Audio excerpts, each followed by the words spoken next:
left is Frederic Lumiere. He's with Global Film Fund. I take it I like Lumiere. Lumiere. Say after me. Non, je n'ai pas parlé français. Mais oui, vous parlez français. Very good. Lumiere. Lumiere. Yeah. Yes, Global Film Fund. And to his left is Zach Kilberg, and Izzy is Webb from Convergent Media. And we're very happy to have them here today to talk a bit about film financing and structuring. And if you would like to start, Frederic, you have a very interesting model in terms of using a foundation and various crowdfunding vehicles. Okay, yeah, sure. So we, in our history over the last, 10, 12 years, we've financed films in about everywhere you can finance films. We've done everything from when we started, asking your parents to give you money many years ago to doing co-productions with networks and distribution company and pre-selling, territories and so forth. So, but what we're trying now is something completely new, where we're really kind of looking at the crowdfunding model, which worked really well for us for this short film. And the definition of crowdfunding, really, for lack of better definition, is people giving you money and only expecting very little in return. So it's really a donation rather than an investment. And so the crowdfunding model we did worked really well with individuals, but what we're trying to do now is really to take that model to more wealthy donors. So what Global Film Fund is a nonprofit organization where wealthy donors can actually, and organizations can donate money toward the types of films you're going to be making because they believe in the cause, so it has to have a cause associated with it, and it can also be a tax write-off for them. So that's kind of a new approach we're taking. The main reason we're doing this is because, having done all of these models before, money always comes with strings attached. And sometimes that's good, but sometimes it's not so good for the creative process. What we found at Lumiere Media is, in the television world, it comes with some very big strings often, and it hurts the creative process. And so we did that successfully for a while, but at some point we asked ourselves, what if we could make a film that we really wanted to make, rather than making a film by committee with executive producers who were just assigned to their role 3 weeks prior, who are 24 years old and know nothing about World War II. So we really wanted to kind of step away from that and create something new. And that's Cheryl, Leo, and I. That's why we started the Global Film Fund, because we think there's a model that can work there. What type of response are you getting from the potential donors? I understand the 501(c)(3) Yep. and the donor advised funds versus the public fund, and there's some great tax advantages now with the new tax law, where you get 30% of your adjusted gross income that you can actually donate. So there's some huge advantages. But what type of response are you getting? Because a lot of people have experienced that sometimes getting a return back from some films is not as certain anyway, That's right. So that's a really good question. So the difference here is that this is not an investment. This is a donation. So really, as long as people can feel that they're getting something in return that they can be proud of. The majority of our films are for nonprofit now. I mean, at least the last one and the next one that are coming up. So they are films that are going to have a social impact. So as long as you can deliver, I think, a film that people feel, wow, it is even better than what I expected, and you want to make sure they can afford it because it's a donation, the response is great. Where if the difficult thing with the film industry is that if it's an investment, there's such a small portions of films actually make money. You have a small portion that can actually return the investment, and actually to make money, that's like the anomaly. We wanted to kind of separate ourselves from that, and we believe that film can actually change the world. So the idea is here, what if we can just invest, donate money toward films that actually can make a difference? That's the approach we're taking. Now we're just getting started. I can't tell you exactly how big of a response we're getting yet as far as investors, but so far so good.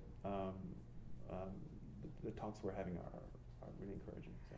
How do you decide then? Do you have a panel where people submit concepts to and quarterly vetting or invitations generally? Yeah, so we're developing a process right now where so we have an initial board of directors. We're going to invite some good people to join that board of advisors, board of directors, and they're not going to be necessarily people only from the film industry. The person that we're talking to is an ambassador. We can have people from the UN that we might invite. The second in command of the American Cancer Society. So really people who would be able to assess the value of a film not necessarily on the creative side or even on the financial side, but more of a social impact side. And we're starting to talk to some filmmakers. Actually, one of the filmmakers we're talking is JP, to see if we can actually bring him into the fold to help him with his fundraising, because his types of films fit exactly within the framework and the concept that we have. So right now JP is our first filmmaker we're talking to, and we're hoping to bring some more in. But you have to have some specific guidelines. Now, one of them is we have a few right now. We're just getting started, but we have a few, and one of them is it can't be exploitative. So we can't exploit, violence and people just because that's not the kind of films we want to make. I think there are some great horror films, but that's not what we're doing here. And then the second one is it also can't have a biased political agenda. It needs to be balanced. So if it's about conservation, for instance, or preserving the environment, it has to be balanced, and it can't just be a left or a right agenda. It has to be something that is. It can't be a Michael Moore film. So. Michael Moore, we showed him in our festival. So. No, I think he does great films, Yes, but for us, in order to attract the kinds of donors that we want to attract, they have to feel comfortable that we're never going to come up with a film that is too biased, that is against what they believe, because then they're going to have this buyer's remorse. I just gave you guys money and you're making a film in something I don't believe in. We never want people to feel that. So we have to establish this kind of credibility. So that's what we're developing right now. I did want to point out that in case you didn't know, Frederic was involved in the Lady Gaga and the HPV films, and they're one shoot that they edited into two films. One is expanding into a feature length now, the second one. And it was screened, the HPV was screened at the United Nations and helped support the initiative of the vaccinations. Yeah. So it has had a very good response. So Someone You Love is our first film, and we're developing interesting distribution models. And Someone You Love, right now we're getting close to 400 screenings around the country. So it's self-distribution, theatrical on demand, so to speak, with community centers and theaters. And we started a year ago with about 400 screenings, and I believe that by the end of this year, we should be able to get to 5,000 screenings. And I know you do some things online where you can screen it online and then make comments and pass it along. So it's very interesting. And Zach and Iz actually do some work with, there's two entities that they work with. One is Convergent. Actually, there's three. yeah, the law firm too, yeah. Convergent Media. Yeah. And then the other one is more socially responsible screening, and Convergent some more commercial funding. So if you want to talk a little bit about Sure, yeah. No, I'd love to. And I think I also, if it's okay, just to take a step back, just to get a feel for like what, because this like even coming here has been such an amazing surprise, and it's really, we're so happy to be here. But just like to get a feel of like, are most people here, creative filmmakers, more like producers on the investment side, or like logistics? Like, can we just have a show of hands? Like, who here is a filmmaker of some kind? Yeah. Okay. And are other people just interested in film, or yeah? Cool. Cool. Financers. Yeah. Great. Okay. Yeah, so I think that, yeah, just to give a quick intro for like who we are and what we do. First, by the way, I really like what you're doing, and it's like really important. I totally agree and support Thank that. you, Zach. You know, I think it's just inspiring and really important. So good job, thank you for doing that. But yeah, so we are part of 3 different companies. There's a company that I started in 2008, 2009 called Social Construct. And that was launched in Los Angeles. We are also part of a joint venture called Convergent Media that is myself and is with a major entertainment law firm called Smith Dean, who are, Smith Dean is most well known for representing Sacha Baron Cohen and all of those crazy movies that he does. They're heavy presence in London and the UK. But then they also do really prestige Oscar caliber documentaries on the legal side as well. So they were production counsel on Searching for Sugar Man, which won the Oscar. They did Citizen 4, The Imposter, all these really top tier docs. So those are the three companies that we work with. Just like a quick background in why and how we are spread out in these different ways. So I actually started off as an actor. I studied theater on the East Coast and then moved to California in 2004.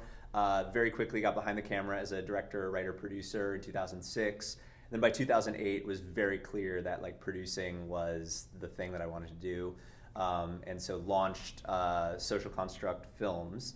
And found a couple years later, found a dream home in Asheville, North Carolina, and that's where we're currently based in the Appalachian Mountains there, traveling to the markets and festivals, and we're in LA pretty regularly as well.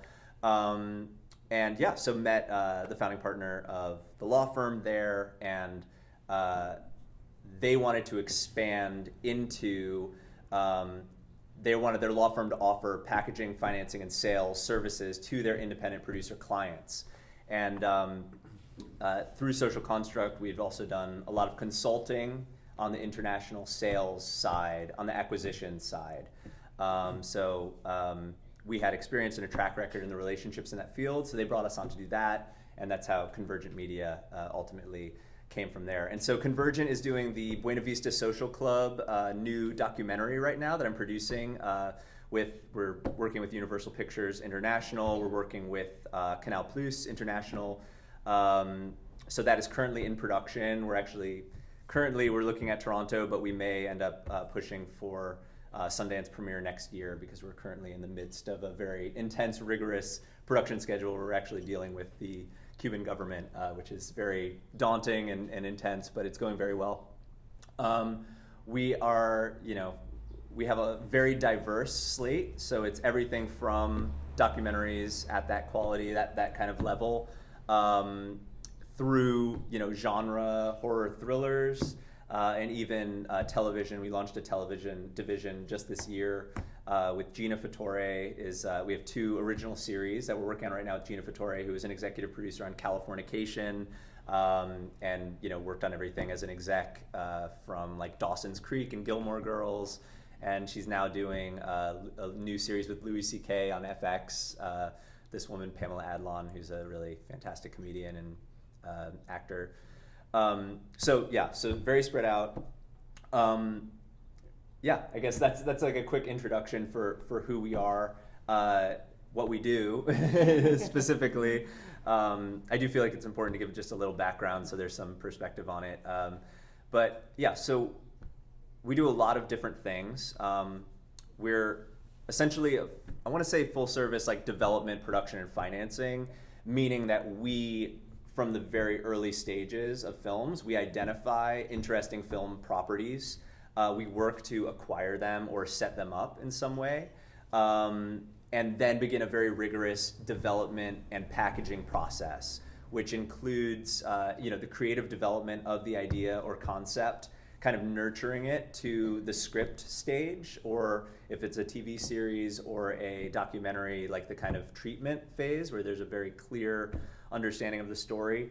And then at that point, when the materials are ready, we start the packaging process of trying to build the project with elements that add value, which can include, a really exciting director if they're not already on board. On the scripted narrative side, it's utilizing our relationships with the agencies to try and attract cast that actually help increase the value. And at that point, there's kind of concurrent to all that happening. We're talking to financiers, we're talking to some distributors that we have relationships with, and really figuring out the structure of how do we go from this script to a greenlit film that we're actually in production on. And that involves a lot of different structures, which we can circle back to in a minute. But the last piece of that is, after actually producing the film, after the green light, is we make sure that it has worldwide distribution, working with domestic distributors and then also international sales agents, and sometimes even foreign distribution companies in various territories that we have direct relationships with. So there's a lot of ways that we kind of build projects, and Iz was actually saying just the other day, it's like, it's definitely a business, but sometimes it feels far more like an art of just kind of trying to build the structures and like chicken and egg constantly in like chicken and egg scenarios. Even with something like it's seemingly straight up as finance, it's just you have to get really creative about like the way that you come at it. And especially kind of falling back from what Frederic was saying, like from more of the kind of typical financing model, it has absolutely gotten like the film finance is competitive is like the biggest understatement ever. It is just extremely challenging, and it's you really need to be an anomaly to be a very lucrative independent film. The studio system, that's a different model, and we are working more and more closely as we're evolving, working more and more closely with the studio system and trying to build projects that are going to be attractive. And so, a lot of that comes down to seed money investments where we're developing, acquiring property early, kind of claiming our position on a project that we know is going to be attractive. So an example of that is this film called, it's a New York Times bestseller called The Guantanamo Diaries, and it's about this Guantanamo detainee that's been in prison there for 14 years with there's been no conviction, no evidence or anything. Two very conservative right-wing state prosecutors have actually quit the case because there's no evidence, and yet he's still there, and he actually was able to get his diary published last year. It's in 20 different languages and heavily redacted. Like there's there's like 3 pages where it's just like black bars. Yeah. So we're working with Paul Greengrass's team. Paul Greengrass is not yet attached, but the writer and our producing partner is Michael Bronner, who co-produced Captain Phillips with Paul Greengrass. That was nominated for 5 or 6 Oscars just last year. And then Lloyd Levin, who did like United 93, produced United 93 and Green Zone with Matt Damon and a lot of other. That's the other company, Zero Gravity. We're also the other producer on that is they were behind Beast of No Nation as well. So there's a really good creative team. We just financed the adaptation of the script. So we put together the financing to basically pay Bronner to take the script or take this book and adapt it into like a riveting screenplay that we could then take out to the market and pitch to directors like Ang Lee, who's already expressed interest in the material, and other directors at that caliber. So that's good. Well, you mentioned the being affiliated with the distributors and the houses, and in the past they controlled the capital, they controlled the distribution, they had last call. So the model's changing quickly. That's going to provide opportunities for independent producers is our contention. So, having streamlined contracts, having streamlined processes, being able to tap various regional markets is critical. So. The structure, real quick, just like kind of a general picture of film financing structure that we're working on now and that we're kind of currently submerged in. So the main pieces are, and you know so much more about just like your background in financing is far superior to mine as a producer, so I'm sure you'll have input. But the general structure is you really want to find soft money kind of as a starting point to reduce the overall gross budget. So that is a really important aspect of when you're putting the film together creatively. Where can we film this, and what is being offered by those states or those countries? And that actually segues really well into the fact that through Convergent and our partnership with the law firm, we actually have a production operation not only in the US but in the UK as well, and another office in Northern Ireland. Primarily because there's partners in the law firm that are based there, but also because the US does not have any international co-production treaties. So you cannot benefit from filming a movie in Spain or in the EU, for example, if it's a fully American project. So by running Buena Vista Social Club, for example, is through our partners in the UK, and it's a UK production.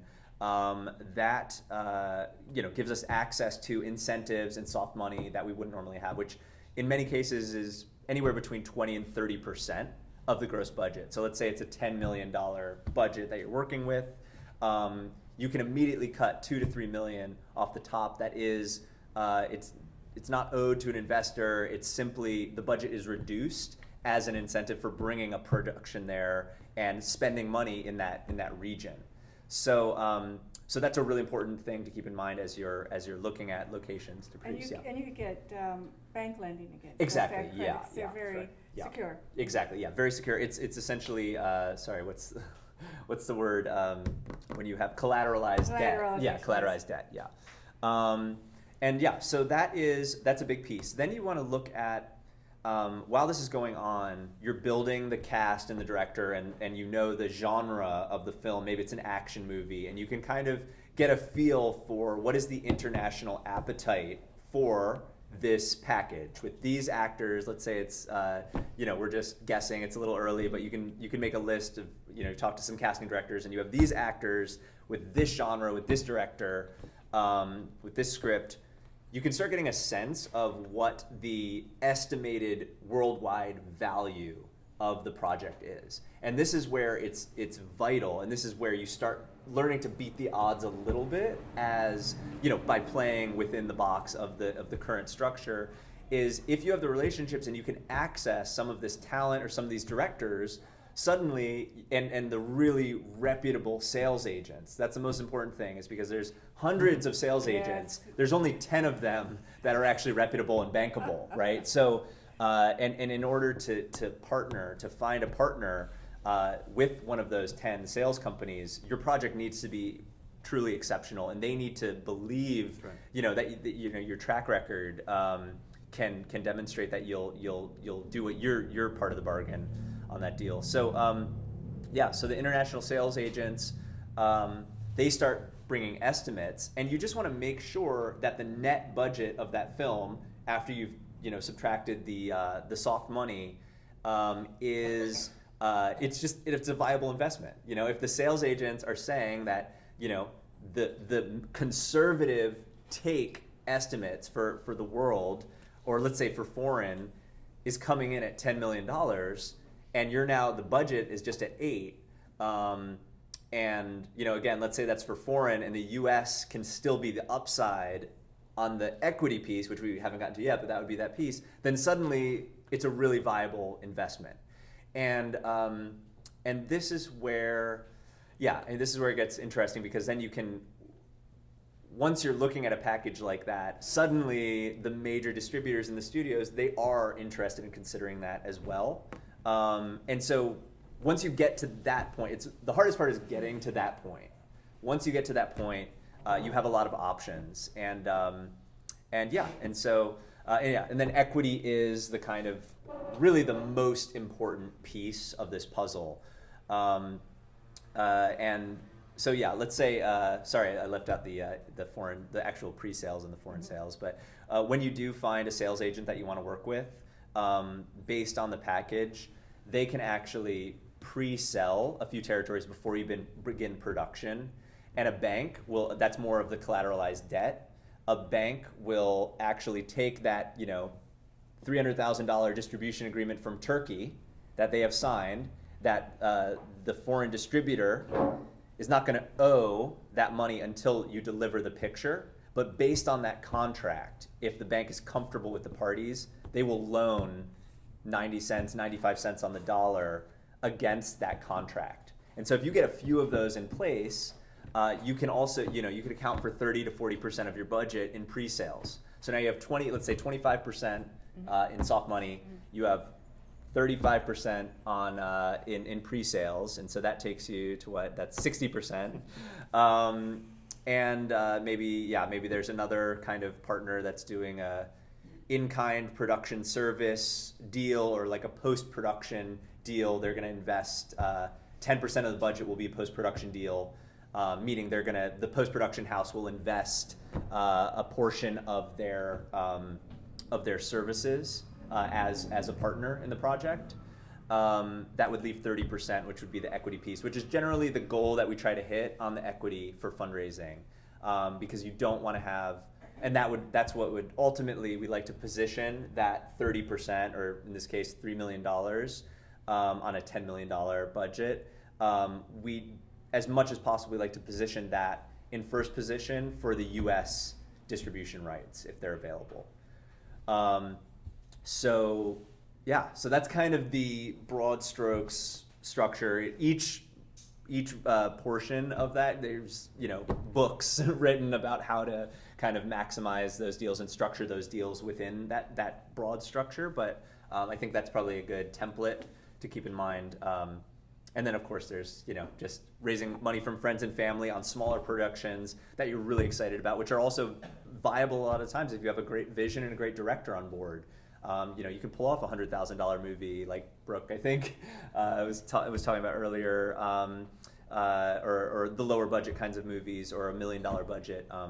They're viable with the right team as well, and they do have good upsides if you can get a good festival premiere and stuff like that. So. Well, we'd love to premiere one of your films at the Bermuda International Film Festival. Absolutely, so yeah. Thank you so much. Yeah. We have a word that's used in England a lot you might not be familiar with. It's bespoke. Mm-hmm. So are the contracts all bespoke, meaning that they're drafted fresh each time, goes off to the lawyer, and it's a fresh draft, and it's all negotiated, all the points, the point of law?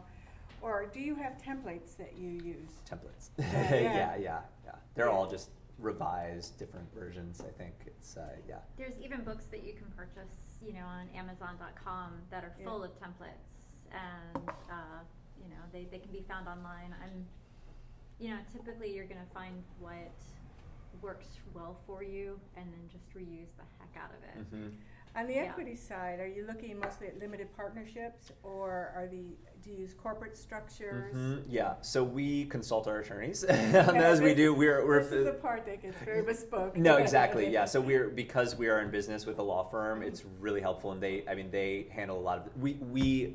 Iz and I will nail down the broad stroke kind of material terms that the investor wants to see back, and however that looks, and then it's papered by the attorneys and the investor's attorney. So they really go back and forth. But in the past, we've structured most. We create a production vehicle that'll be an LLC.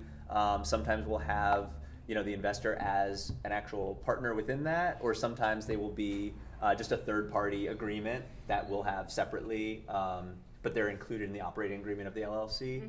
Mm-hmm. So it's like a variety of different kinds of financing agreements.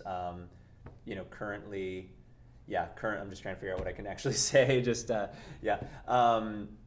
So we're currently, when you're working with the distributor, for example, if they want to buy worldwide rights, that would be under a distribution agreement, and the IP, essentially the financier in that case would own the world, and then you have just a structure with them for net profit share and profit participation, and the caps on what they can spend on P&A and different other expenses. Mm-hmm.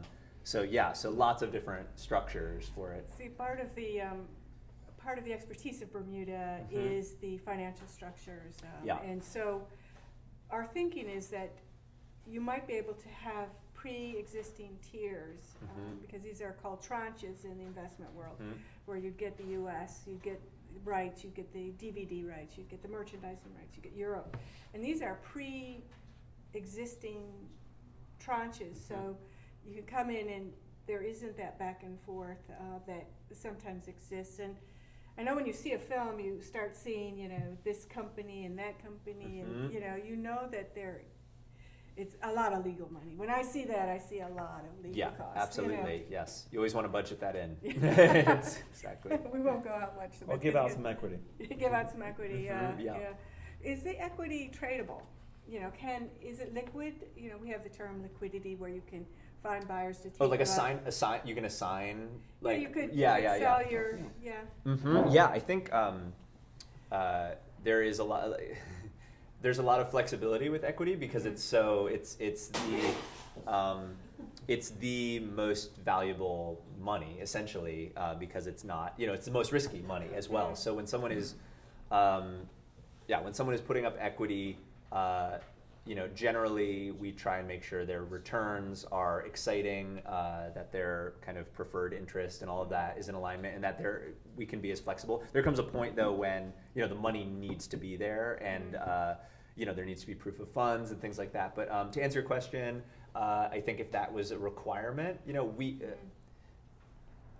the investor has their position and the producer has their position, and you have to meet in the middle, and so everyone's comfortable. So that's where, you know, that's the negotiation aspect. What we're hoping will happen is we can then list these tranches on our stock exchange, and then that will give the investors an added level of confidence as to the product that's being done. Yeah, I would love to talk more about that with you. As it sounds like an interesting new kind of model, which could be good. Yeah, it is, and I think Bermuda is particularly suited for it. And so it's a complex area, and I think that I know there's a number of writers here.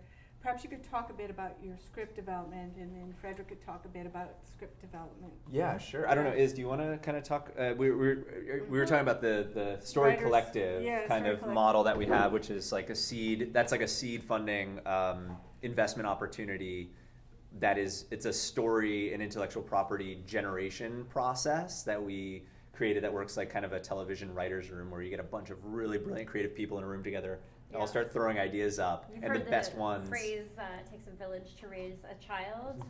You know, like we feel like the best stories out there were raised by villages, or at least multiple minds. You know, there's definitely, you know, there are brilliant people out there that can work on their own, but I'd say that the majority of films that make it to the big screen have had many, many hands in there, you know, tweaking and making it as good as it possibly can.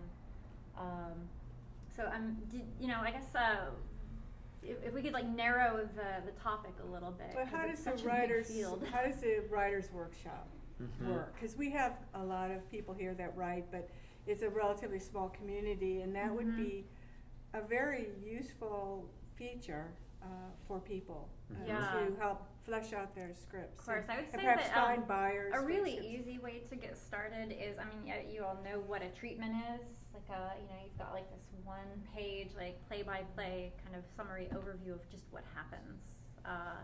Or maybe, you know, maybe it's a few pages, but it's something that's really easily digestible, and it's something that you can really clearly see, because it's so short, the structure and the main Act characters. 1, Act 2, Act 3. You know, and so, you know, if you kind of distill the story down to this shortened version, and then get a group of trusted friends or creative collaborators together, and you read that, you know, out loud, and then just give everybody, you know, space to digest, you know, and like just kind of make notes on it, and then you kind of go around and let everyone kind of discuss their immediate impressions, you know, without interruption, you know, and without, you know, being like, oh, well, it's not supposed to be like that. Not you know? defending Because what writers, it was. You know, what I've found about writers, and you know, I include myself in this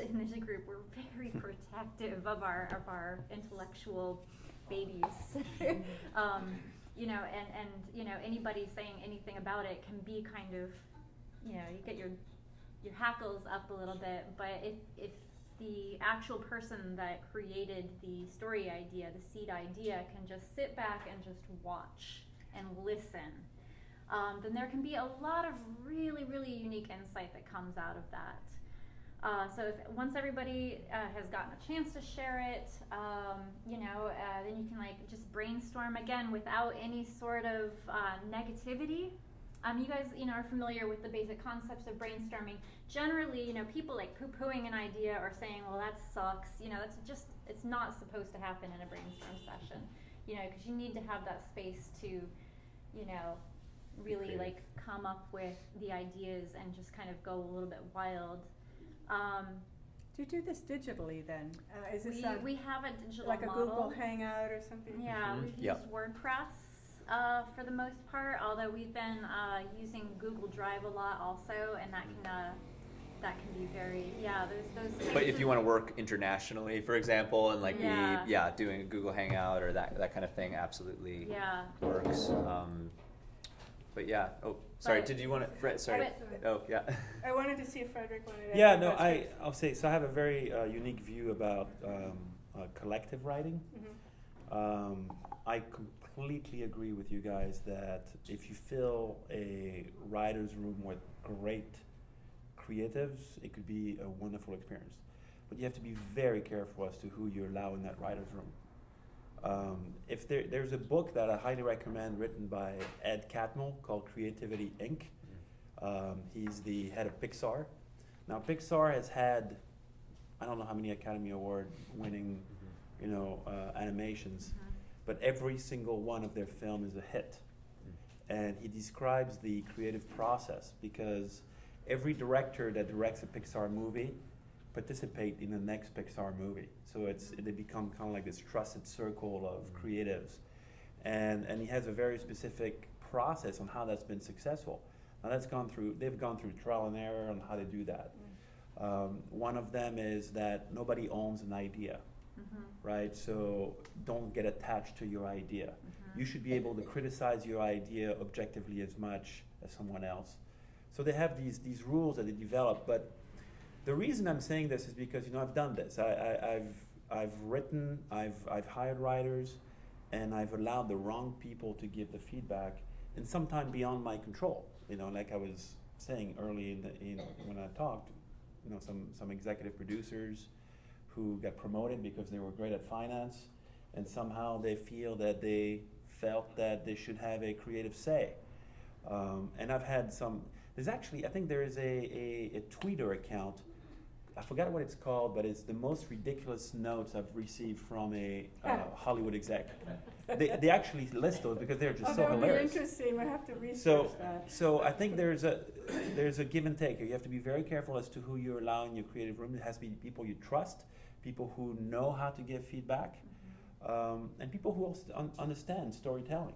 So, be very careful on how you do it. And be the careful other as thing to is that the original writer, the owner of the story,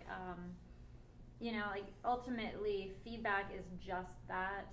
It's not. That's right. It's not a firm direction that you have to take. You have to be judicious. But there's a lot of things that you might not even realize about your story because it came out of you, and you have a certain set of worldviews and the way that you look at the world because of the way you came up in it.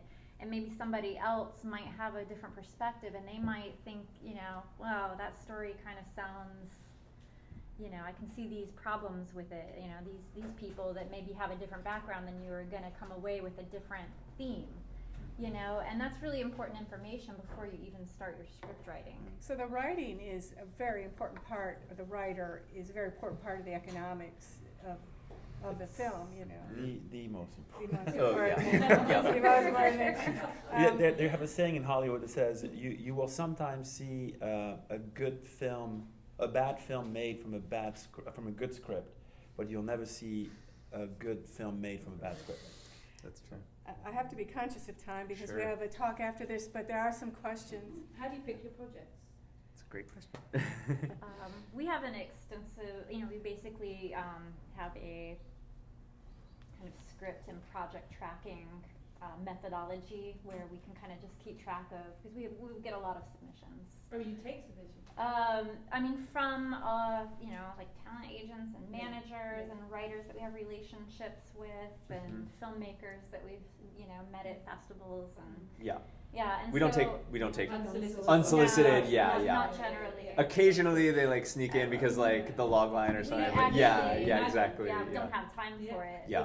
But we basically, there's a few people on our team that that can write what you call a coverage report. So they basically like analyze the project. They read the script or the treatment. They look at all of the people that are already involved and what their background is, and they basically just write up a little report that kind of just gives general impressions. That report generally also has like a short version of the script, so synopsis. a synopsis, so that people kind of up the chain don't have to invest the 2 hours to read the script. And just kind of, it includes like recommendations. So, but you get your recommendations, you get your stuff, and then there has to be a point where you go, you can't take everything that excites you. No, exactly. Too many projects, right? Always. I mean, what do you do? How do you? So how do we determine? So basically, a project comes in there's never enough bandwidth to do the projects that we want to do. So we have 10 to 20 projects that are active right now. And so when a project comes in, we're not like actively looking for new projects right now, but when we have a call with someone and they're like, oh, you know what, I've got this thing and I really want to do it, check it out. And it's like, okay, we'll check it out. And if it has enough energy behind it and it's creatively inspiring enough to us, suddenly like priorities shift and like you can make room for it, but it has to really, just be that exceptional that it's going to kind of clear a path for itself, to like actually get the attention that it needs. Because it always starts as like we're investing our time and energy initially. So that's the criteria. We have a few buzzwords that we like to work with, and when I'm training new people to do coverage, for example, I'm like, look, you do look for unique, riveting, and relevant, and I think that's something that Zach came up with. And if you really think about it, that's all you need in a script. Even if it's bad writing, you can hire somebody to do a redraft. But if the idea is unique, if it really holds your attention, and if it's incredibly relevant to us socially, then it's going to be a powerful project. Or to the market too. Sometimes we are like, oh wait, we can sell this really quickly. Like we keep that in mind also because we are a business and we need, there needs to be, can't all be socially driven stuff. We do commercial stuff as well. So I just want to call on Lucinda. Yeah, sure. That's your hand there. She's a writer. Know, if there was a film that we may have seen that really spoke to you, that an example of that. Oh. Just because everyone has personal taste. Yeah. That's a great question. That reminds me of, sorry. Yeah, I know we're short on time. Never mind. I was just thinking of a funny skit. I was like, name one. This guy's like applying for film school, and it was at Sundance. It was the new Todd Solondz movie, Wiener Dog. Yeah, and it's like Danny DeVito's like. This guy's interviewing for school, and he's like, I just love movies so much. They're my life. They're like, cool, can you name a movie that you've seen in the past week that's really good? And he's like, that's just such a trick question. Like, I can't. He's like, name one movie. And it's just, it extends from that. Ace Ventura. Ace Ventura, yeah. No, I mean, Charlie Kaufman is amazing. I loved, what I just saw, Sing Street was the new, what's his name? The Irish director that did Once. John? What's his name? I'm forgetting his name now. Anyway, just saw that at Sundance. That was amazing. It's crazy. Oh, John Carney is the director's name. But that's just a unique. That's just a director that you just love. A lot of documentaries. Amy documentary was fantastic. That was great. Yeah, Amy won the Winehouse. Oscar, obviously. Yeah, that was good. Well, it looks like we have 2 more questions. We talk more about that. I was just going to ask, how do you compensate your collective? How do you set up the rules of engagement with your collective? Is it work for hire? I mean, when you bring these writers in, so they know what the terms are. Yeah. So that's a great question. So we are in our, what do you call it when you're like testing something out? Beta. Yeah, we're in the beta phase of the actual collective right now, but there is an extremely kind of complex agreement that everyone that participates in the collective has to sign and agree to. And again, the beta stage is how revenues would be shared. One of the fundraising opportunities that we're currently looking at is to basically raise enough seed money to compensate people for their time, because in the initial phases we brought in friends that we really like and trust that were contributing their time as part of the deal. And I think in order to kind of ramp up the quality and the experience level of the writers, there needs to be some just hourly compensation for their time in the collective, right? So that's how that's structured. But in the in the previous versions we've done, it's been an agreement. Yeah, and it's basically profit share.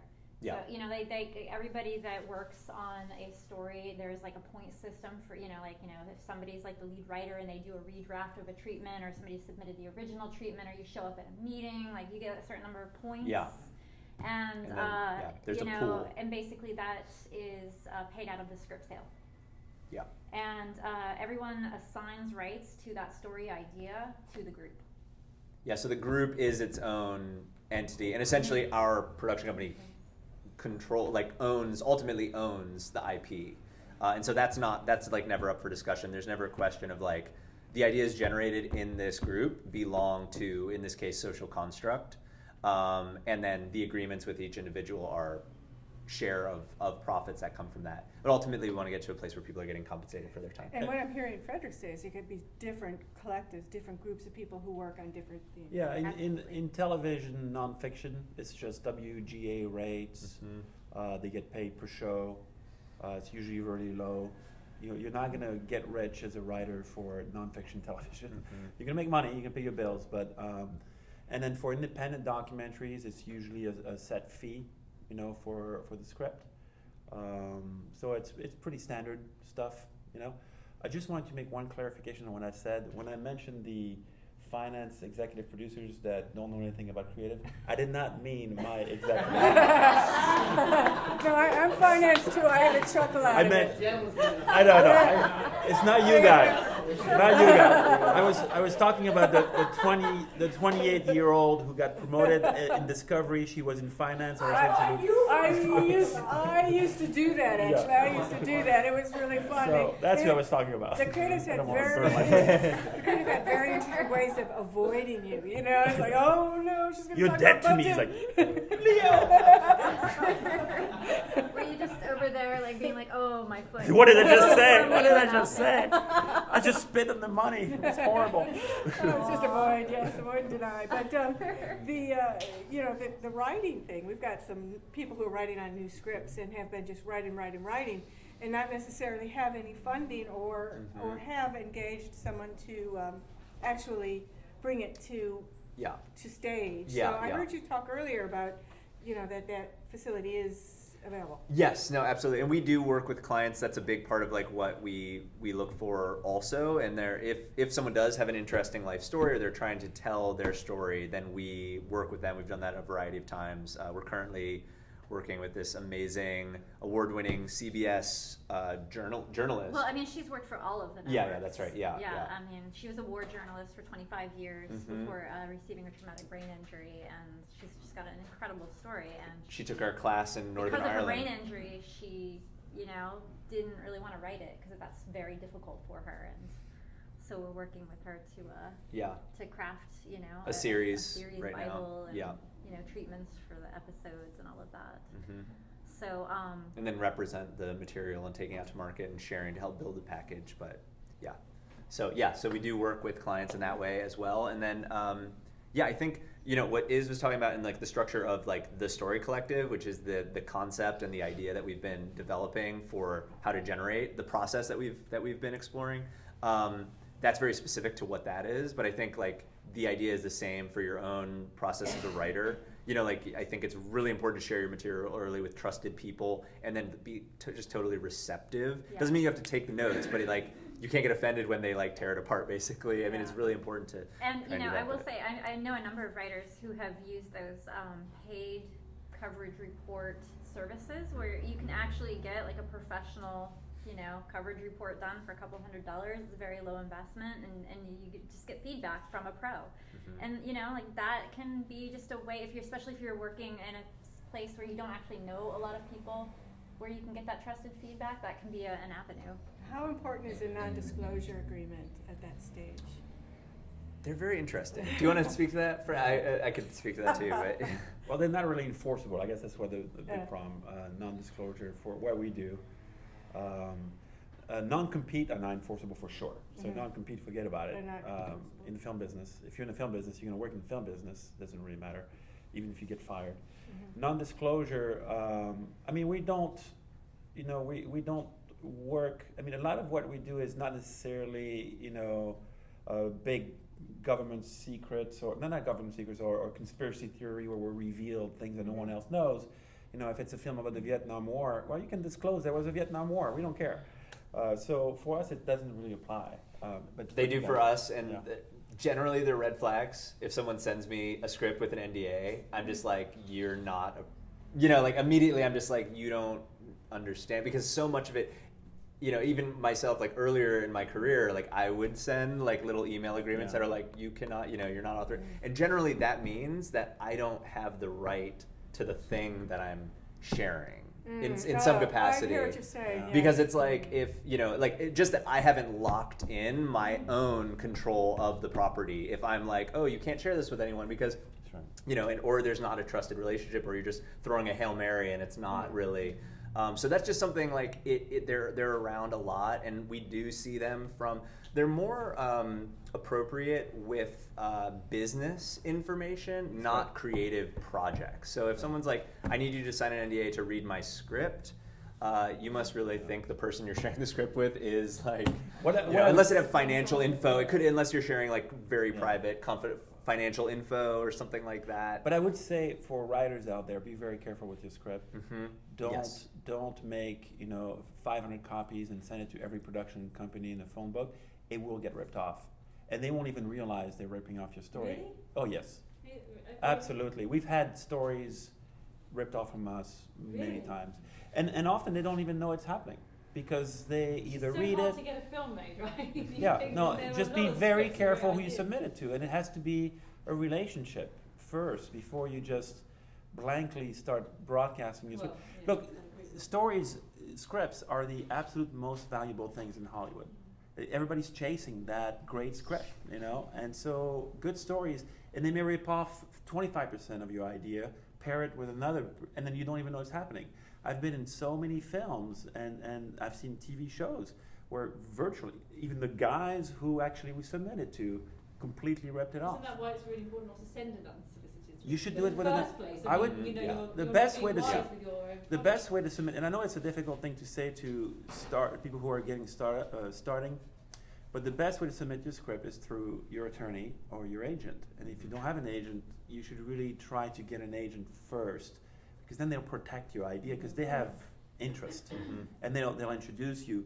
There's a reason they don't accept unsolicited material, is because it opens you up so much, legally. So there's so much scripts out there. So if you're a writer and you believe that you can actually make it as a writer, put all your efforts in trying to get an agent or at least legal representation, and then do it through that channel, because you got to protect yourself.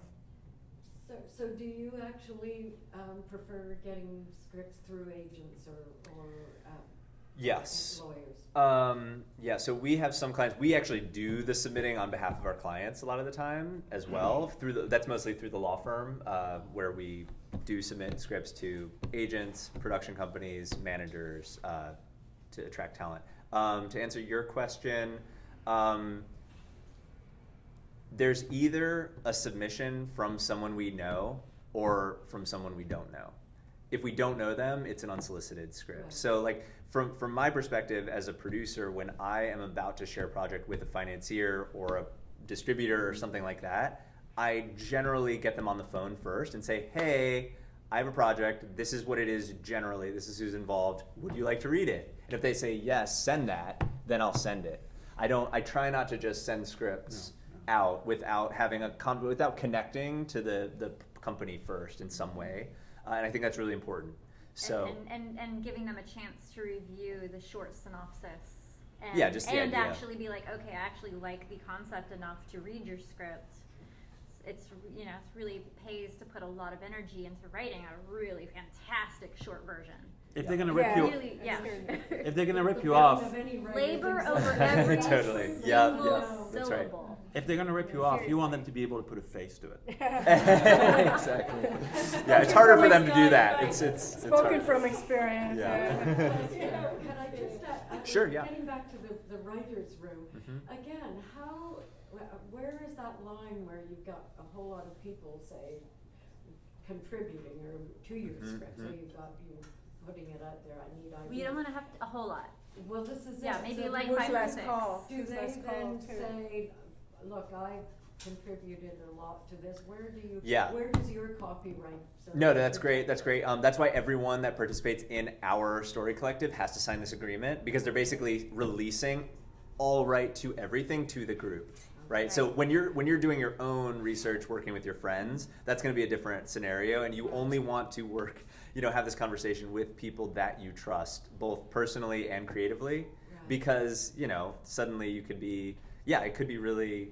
And maybe it's something where like you're working with another writer and they want feedback too, and you just have an agreement between you, and you write it down, you sign it, so that there's no like question.